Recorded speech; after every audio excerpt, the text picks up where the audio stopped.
रसिया को कैसे कैसे डैमेज किया जाए, चाहे वो सैंक्शन से डैमेज करे या उसके जो भी पार्टनर्स है उनको दबाव सैंक्शन लगाकर या प्रेशर लगा के रोका जाए। इसी क्रम में उसने इंडिया को भी सोचा था कि इंडिया और रसिया के बीच में जो ट्रेड हो रहा है उसे कम से कम किया जाए, लेकिन इसका पूरा असर, कोई असर नहीं दिखा, बल्कि इंडिया और रसिया का ट्रेड और बढ़ गया और रसिया का भी बढ़ गया। एक एक करके समझते हैं। अभी हालिया में हमारे प्रधानमंत्री रसिया दौरा पे गए और रसिया जब दौरा पे गए तो पूरी वेस्टर्न मीडिया उन्हें देख रही थी कि क्या क्या समझौता होके आता है। इसी भी रसिया के जो जो हाईएस्ट सिविलियन अवार्ड होता है, जैसे भारत में भारत रत्न होता है, वैसे ही वहां पर ऑर्डर ऑफ सेंट एंड्रयूज होता है जो नरेंद्र मोदी को दिया गया। ये एक किसी भी देश के लिए गर्व की बात होता है कि जो दूसरे देश में हमारे प्रधानमंत्री को ऐसे अवार्ड दिए जाते हैं।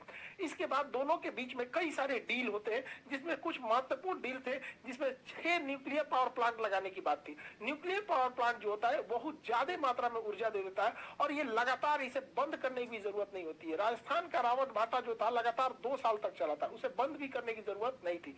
ये न्यूक्लियर पावर प्लांट में सेफ्टी की ज्यादा जरूरत होती है, क्योंकि इसका सबसे खतरनाक एरिया इसका कोर होता है जहाँ यूरेनियम होता है। इसकी सेफ्टी के लिए यहाँ पे इसे बहुत बड़ा कंक्रीट से ढक के रखना पड़ता है। इसमें यूरेनियम का यूज किया जाता है। यूरेनियम को येलो केक कहा जाता है, इसे आशा का धातु भी कहते हैं। यूरेनियम दुनिया का सबसे महंगा पदार्थ होता है। यूरेनियम, इसमें इससे महंगा दुनिया में कोई पदार्थ नहीं होता है। इससे एनर्जी ज्यादा निकलती है। अब इतनी ज्यादा एनर्जी निकलती है जिस वजह से बिजली बनाया जा सकता है। तो रसिया के साथ हमें 6 पावर प्लांट की जरूरत है, क्योंकि India day by day develop करते जा रहा है और हमारे इंडिया में हर चीजें, इंफ्रास्ट्रक्चर से लेके आईटी सेक्टर में डेवलपमेंट हो रही है, तो बिजली की खपत बहुत ज्यादा हो रही है, इसलिए इसकी भी जरूरत है। साथ में रसिया ने भारत के साथ बहुत संभवतः हो सके तो इस डील को करेगा, फ्लोटिंग न्यूक्लियर पावर प्लांट। हालांकि रसिया के पास शिपिंग न्यूक्लियर प्लांट की बहुत एक्सपर्टीज है, उसके पास परमाणु पनडुब्बियां बहुत ज्यादा है।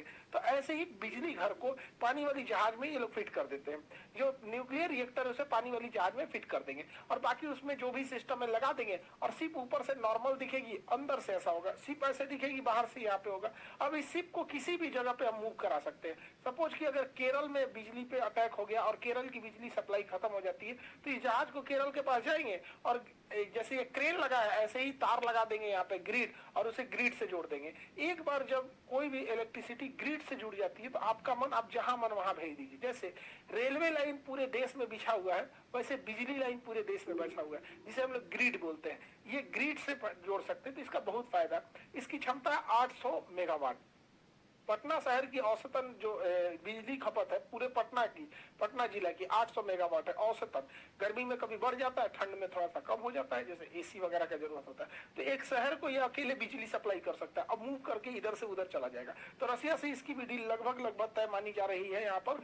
और इसी बीच जब यहाँ पे डील हो ही रहा था तो रसिया से 2 ट्रेन कोयला को लेकर इंडिया पहुंची। अब यहां से कोयला को लेके इंडिया कैसे पहुंची, तो इंटरनेशनल नॉर्थ साउथ कॉरिडोर लेके ये ट्रेन रसिया से होते हुए यहां पर कजाकिस्तान, ये जो काकेशस पर्वत है, इसे पार करके ईरान के चाबहार पोर्ट पर पहुंचती है। ईरान के चाबहार पोर्ट के बाद फिर वहां से मुंबई पहुंच जाती है। तो यहां से ये इंटरनेशनल नॉर्थ साउथ कॉरिडोर जाता है।